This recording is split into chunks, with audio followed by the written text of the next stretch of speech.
The police didn't know it, but they had found the murderer.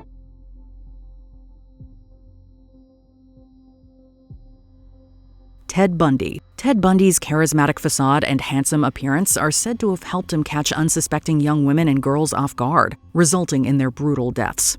Could charm the shoes off of him.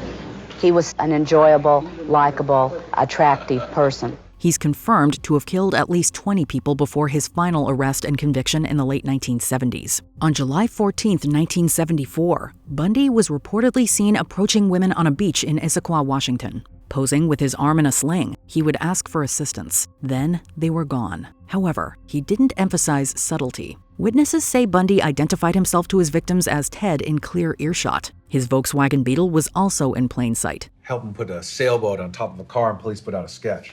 I had the same car as the suspect. This, coupled with others being able to see and describe Bundy to authorities, helped lay the groundwork for his eventual apprehension. That spree finally came to an end February 15, 1978, on Cervantes Street in Pensacola, when Bundy was pulled over for an expired tag on a vehicle he had stolen. Joseph James DeAngelo. From 1974 to 1986, Joseph James DeAngelo terrorized California without apprehension. He was the boogeyman.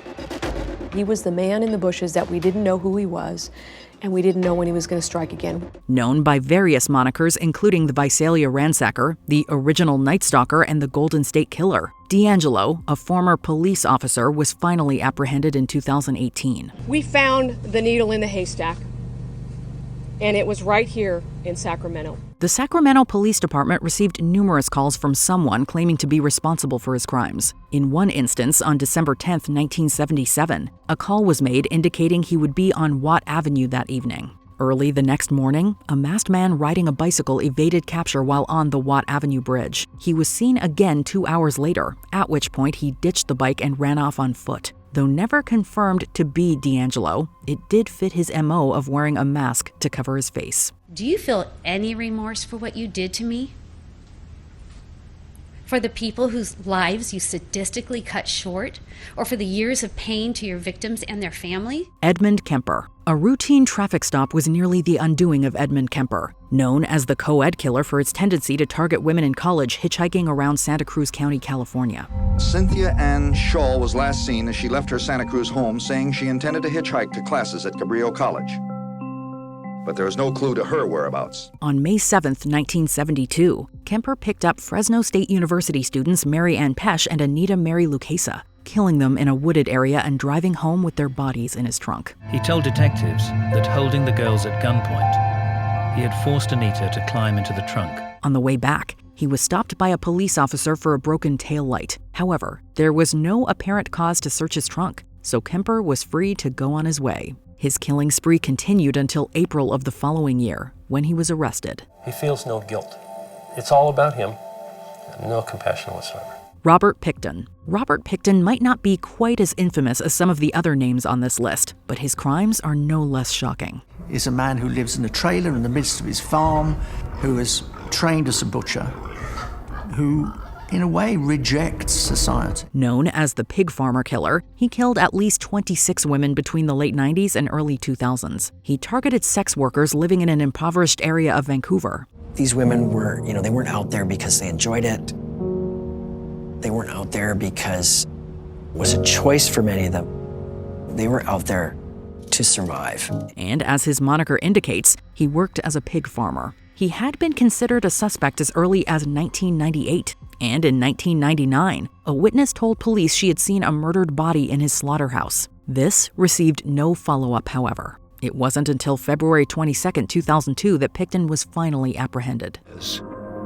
How many women died or how they died on that pig farm is still unknown. Gary Ridgway. Known as the Green River Killer, Gary Ridgway also went after sex workers. Like all serial killers, he seemed to have the ability to sense vulnerability in potential victims. Convicted for 49 killings and having confessed to and suspected of many more, he is the second most prolific serial killer in U.S. history after Samuel Little. His killing spree, which reportedly lasted from 1982 to 1998, if not longer, could have likely been stopped much sooner. All of us kind of looked at each other and said, That's the guy that's been eluding everybody for 20 years? On Ridgway's first victim and 7 subsequent ones were traces of an industrial spray paint. This wasn't a commercially sold spray paint, but one primarily used by Ridgway's employer at the time, Kenworth Truck Company. It was DNA evidence that ultimately led to Ridgway's eventual capture decades later.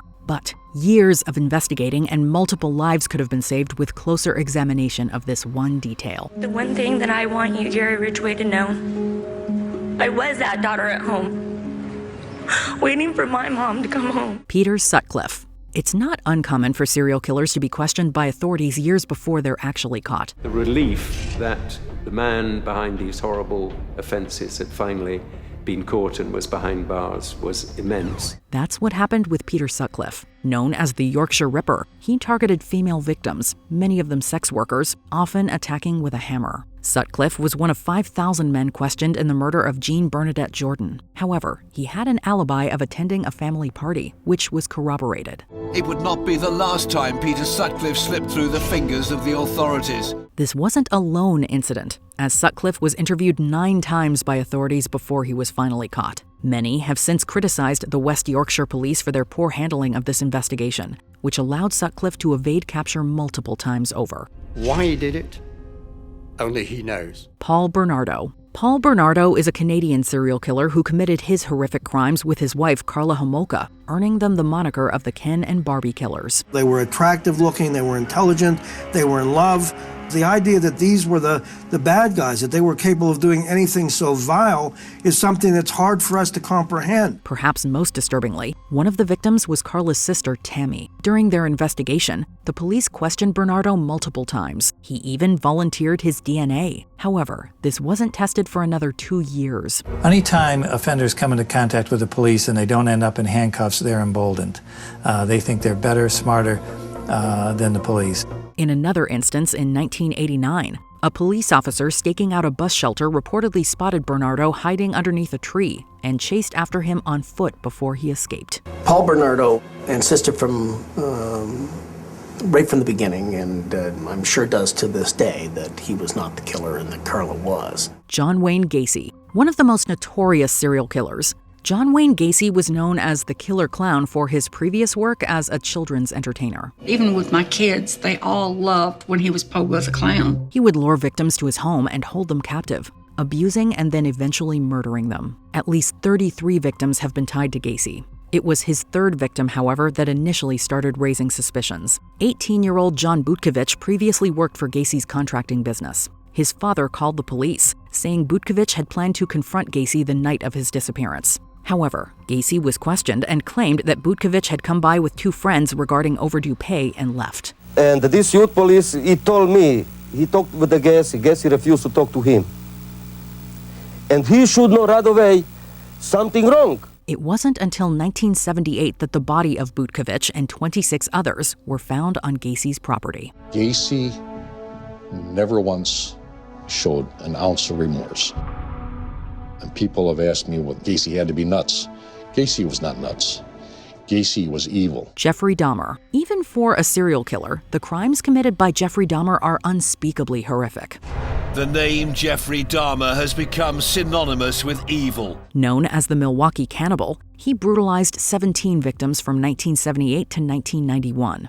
He said he killed his first victim, Stephen Hicks, when Hicks said he had to go, and Dahmer didn't want to be alone. 2 months before his capture, Dahmer lured Konorak Synthesomphone to his apartment, drugging him before leaving him to go to a bar and get alcohol. Upon returning, Dahmer found Synthesomphone outside next to 3 women who had called 911. When the police arrived, they believed Dahmer's alibi that it was just a domestic dispute and pushed back against the women's protests. So there's this terrible thing going on behind closed doors and people just aren't seeing it. People aren't wanting to see it. The police even went up to Dahmer's apartment, where one officer later said he noticed a strange odor that was revealed to be the body of another victim, Tony Hughes. After they left, Dahmer killed Synthesomphone. We really don't know what happened, or something ain't right.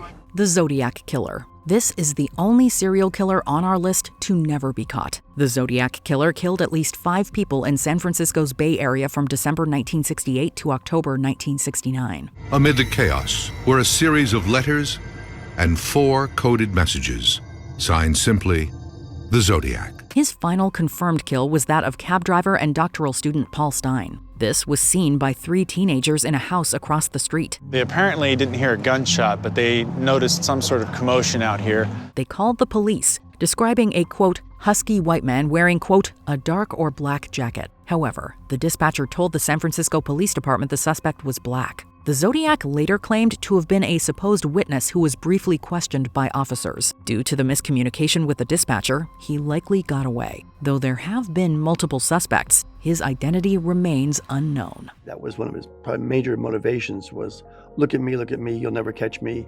I'm so good at what I do.